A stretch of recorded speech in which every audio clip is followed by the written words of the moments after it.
I'm Anil Kumar, and here is a practice test question for you on discrete sequences, which are neither arithmetic nor geometric. Now, the question here is write a general term for the sequence 1 over 5, 3 over 55, 7 over 555, 15 over 5555, and so on. Now, I'd like you to pause the video and answer the question and then look into my suggestion. Now, here is how I will do it. Let us consider the two parts separately. One is the numerator for us, which is 1, 3, 7, 15, right? The other part is the denominator. So we'll consider them separately and then combine and write down our answer. Denominator is 5, 55, 555, 4 5s put together, and so on, right? Now separately we do have videos which have solutions for both of them separately in this list. You can follow them for help also. You can now pause the video and answer the question and then look into my suggestion. Now the numerator part is 1, 3, 7, 15, and these are term numbers 1, 2, 3, 4, and so on.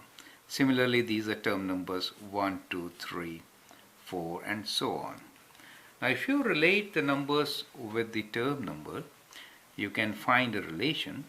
So since here the difference is 3 minus 1 is 2, 4 minus 3 is 7 minus 3 is 4. Let us write down the difference so that we get an idea. 2, and then this is 4, and this is 8. So if you go with that sequence, we know it's kind of multiple of 2.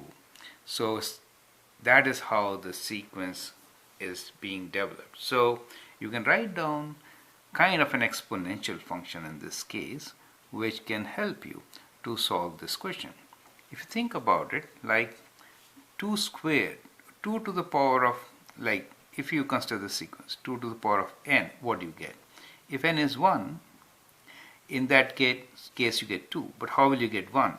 You will say 2 to the power of 2 minus 1, you can get 1. If n is 2, then 2 squared is 4, 4 minus 1 is 3, so you get the second term. To get the third term, it is 8 minus 1. 8 is 2 to the power of 3, so it works. 15 is 16 minus 1. You could consider this as 16 minus 1. This as 8 minus 1. And this as 4 minus 1, correct? Now you know 2 to the power of 1, 2 squared, 2 cubed, 2 to the power of 4. So the numerator is 2 to the power of n minus 1. Right? So it works like this. So the numerator is 2 to the power of n minus 1 for us. Now how about the denominator?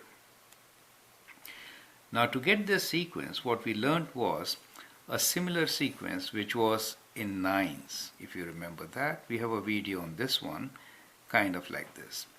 And you get these nines if you do 10 minus 1, 100 minus 1, 1000 minus 1. Then you get these nines in a row, right?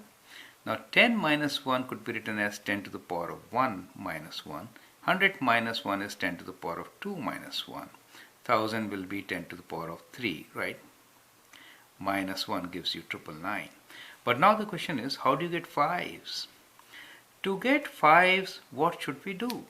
Well, what we can do is, for this sequence, we can multiply by 5 and divide by 9, correct? That is how you can get, instead of 9s, you'll get 5s. You get the idea. So for the denominator, the formula will be 5 over 9 times 10 to the power of n minus 1, correct? So that is how you can get the sequence for the denominator. And now, once we know that, we can write general term Tn. So general term Tn for us is numerator will be 2 to the power of n minus 1. Denominator will be 5 over 9 times 10 to the power of n minus 1. And it is important to specify what is n, right? N belongs to natural numbers, right? All discrete sequences, there the n belongs to set of natural numbers. It is kind of very important to mention it, right? I hope that helps. Go through this video once again. Also follow the links which I have given. They will help you to understand how we developed each part earlier so that you could do these questions on your own in a very efficient way. I hope that helps. Thank you and all the best.